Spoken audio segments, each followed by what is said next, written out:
물 들어올 때 노져야 한다는 말이 있잖아요. 지금 이더리움에 대한 관심이 정말 뜨거운데 마침 딱 맞는 소식이 들려왔어요. 아, 네. 어떤 소식이죠? 그 이더리움 현물 ETF예요. 여기에 스테이킹 기능이 추가될 수 있다. 뭐 이런 이야기인데 특히 그 중심에 블랙록이 있다는 점입니다. 아, 그거요. 네, 맞아요. 저도 봤습니다. 오늘 이 변화가 어떤 의미를 가지는지 저희가 참고한 이더리움 스테이킹 ETF, 기관금융의 새로운 지평, 이 글을 바탕으로 좀 깊게 얘기 나눠보려고 합니다. 네, 좋습니다. 이게 단순히 뭐랄까 상품 하나 더 나오는 그런 수준이 아니거든요. 그렇죠. 네, 기관 투자자들이 암호화폐, 특히 이더리움에 접근하는 방식 자체를 어쩌면 근본적으로 바꿀 수도 있는 그런 잠재력이 있다고 봐야죠. 와, 정말 핵심적인 변화가 될 수도 있겠군요. 그럼 그 움직임부터 좀 자세히 보죠. 2025년 7월 17일이었죠. 나스닥이 블랙록 대신 SEC에 신청서를 냈다고요? ETF 관련해서? 그렇습니다. 핵심 요청은 그거예요. ETF가 가지고 있는 이더리움을 직접 스테이킹하고 거기서 나오는 보상을 투자자들한테 돌려줄 수 있게 해달라. 이겁니다.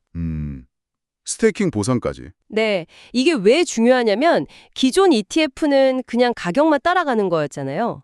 근데 이건 그걸 넘어서서 이더리움 네트워크의 어떤 보안 강화, 그러니까 검증에 직접 기여하고 또 운영, 거버넌스 참여 가능성까지 열어두면서 수익까지 만들겠다. 이런 첫 시도인 거죠. 아, 그러니까 가격 추종은 기본이고 이더리움이라는 그 인프라 자체에 참여해서 보상까지 얻겠다. 약간 배당주 느낌도 나네요. 네, 그렇게 볼 수도 있겠네요. 블랙록 말고 다른 곳들도 비슷한 생각을 하고 있나요? 그럼요. 이미 프랭클린 템플턴이나 피델리티, 그레이스케일 같은 다른 주요 운용사들도 비슷한 신청을 냈어요. 아, 이미 다들 움직이고 있군요. 네. 근데 아무래도 운용 자산 규모가 제일 큰 게 블랙록이잖아요. 그래서 블랙록의 행보가 시장의 방향성을 보여주는 약간 그런 지표처럼 여겨지는 거죠. 하긴 그렇겠네요. 그럼 투자자 입장에서는 뭐가 제일 매력적일까요? 역시 그 추가 수익? 네, 그게 가장 직접적이겠죠. 기존에는 그냥 이더리움 가격 오르기만 기대했다면 이제는 ETF 가지고만 있어도 연 한 3에서 5%그 정도 수준으로 추정되는 스테이킹 보상을 추가로 받을 수 있는 길이 열리는 거니까요. 오, 꽤 쏠쏠한데요. 네, 기관 투자자들 시각에서는 이게 더 크게 다가올 수 있어요. 예전에는 그냥 이자 없이 변동성만 큰 자산 이렇게 봤다면 이제는 뭐랄까? 디지털 채권처럼 꾸준한 현금 흐름을 주면서 동시에 성장성도 있는 자산, 이런 식으로 인식이 바뀔 수 있다는 거죠. 그쵸. 안정적인 수익 흐름이 추가되는 거니까.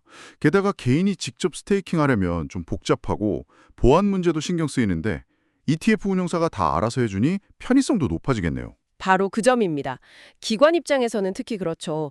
복잡한 절차나 위험 관리 이런 부담 없이 그냥 잘 만들어진 펀드 사듯이 ETF 하나로 이더리움의 수익과 성장을 다 누릴 수 있게 되는 셈이니까요. 간편하고 안전하게? 네, 네. 그 길이 열리는 거죠. 근데 예전에는 이런 스테이킹 보상 관련해서 규제가 좀 불확실해서 기관들이 꺼렸다고 들었거든요. 이 부분은 어떻게 된 건가요? 아, 네. 아주 중요한 변화가 있었어요. 사실 그게 큰 장벽이었거든요. 스테이킹 보상을 세법상 이걸 자본이득으로 봐야 하나? 아니면 일반 수입으로 봐야 하나? 이게 명확하지가 않았어요. 아, 세금 문제가 걸려 있었군요. 네. 기관들은 이런 게 불확실하면 움직이기 어렵잖아요. 근데 2025년 5월에 SEC가 가이드라인을 내놨어요. 이더리움 스테이킹 보상은 수입, earned income으로 본다. 이렇게요. 아, 기준이 딱 정해진 거네요. 그렇죠. 회계 처리나 세무 처리 기준이 명확해지니까 기관들이 투자 결정을 내리는데 필요한 어떤 법적인 불확실성, 회계적 불확실성이 상당히 제거된 거죠.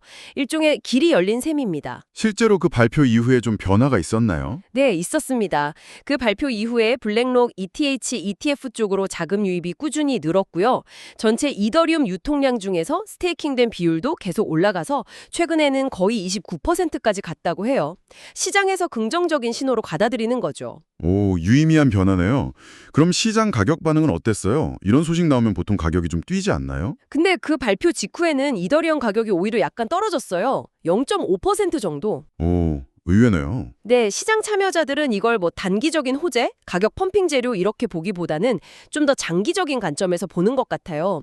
이더리움이 제도권 금융 시스템 안으로 들어가는 어떤 과정의 일부다, 이렇게요. 아, 장기적인 제도화 과정으로. 그렇죠.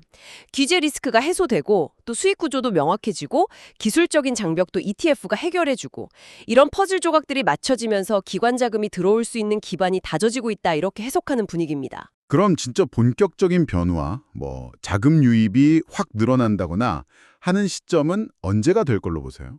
실제 자금 흐름의 어떤 변곡점은 역시 SEC가 이 스테이킹 기능을 넣은 ETF를 처음으로 승인하는 그 순간이 될 가능성이 높겠죠. 그게 언제가 될까요? 시장에서는 빠르면 올해 4분기 아니면 내년 초, 그러니까 2026년 초 정도를 예상하는 시각이 많습니다.